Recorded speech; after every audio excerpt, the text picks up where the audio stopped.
Welcome back. Clearwater's Organic Dairy is a vertically integrated business producing yoghurt. The milk is produced at Brian and Jackie Clearwater's Peelview farm in South Canterbury. Catherine and Ard Sintony take care of turning that into yoghurt. The farm was called Peelview, and it was just a question of somehow making the view pay in terms of needing to add value to our milk. In 1999 we bought the place after shear milking for 6 years, and we leased a property for a year. So, and in addition to that, we were 2 years in the dairy industry before we went shear milking. So it was a pretty sort of steep learning curve with that limited amount of experience going shear milking, but the opportunities were there, so we're very, very lucky. We run about 250 cows now, and it was only just recently that our accountant compared our results with our colleagues within his practice in mid-Canterbury in Ashburton. And per cow and per hectare, we were top of the class. We didn't want to go to 1,000 cows. We just wanted 300 acres and 300 cows, and we thought we could make a living. We didn't buy the place with a definitive purpose of farming organically.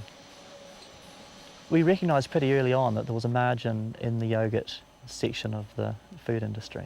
It was just a question of how we got involved in that. The first year we were here, I took a trip around the North Island to visit a small number of independent milk processors, and having got involved since then, that understanding of the industry has been helpful for the business partners that we have in the yoghurt business. So we have a joint venture with Art and Kathy. They own half of the business. That's Clearwater's Organic Dairy.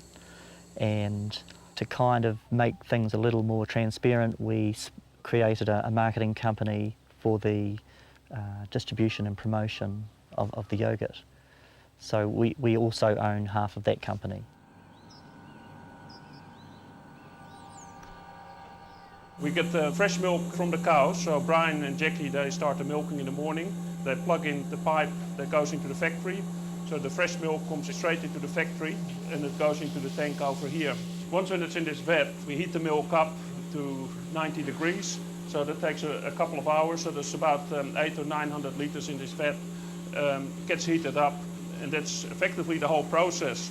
Once when it's 90 degrees, we cool it down to the right temperature for incubation, and then we put in the culture, and as soon as the culture is in, we start packing the milk into the packaging here. As soon as the product is packed into the pots, we put it in our incubator, which is a hot room, and we keep it in there for 9 hours. So that changes the milk into yogurt. So after 9 hours, it's set as a gel in the pot. It's still warm, but it is yogurt. And then all we need to do is cool it down. So we put a blast chiller on, and then the next morning, the product is ready to sell, really. So it's a very sort of quick way of turning milk into money. Normally what happens is in more sort of the commercial scale yogurts that you see in the market, the milk, first it's transported to a factory, so it's taken away from the farm, then it's separated, and then it's recombined, standardized, homogenized. It's often got milk powder added to it, so it becomes a whole, there's a lot of processes in between that we simply don't do. Part of the food safety plan, and the thing we have to prove is that the milk has been sufficiently pasteurized. So we need to provide evidence that it has done so. So we record the temperature of the milk and of the headspace temperature in the pasteurizer. We keep these charts as evidence that we've done so. It's probably the most simplest way of making yogurt. It goes right back to how it was made, hundreds of years ago. So that is actually, in a way, it's the easy bit. The hard bit is actually getting it into people's mouths and getting people to understand what it's all about. And so what we had to do a lot of work on is developing the brand. And as you can see, we've hand drawn a picture on our pot, which is trying to reflect the naturalness and the wholesomeness of our product.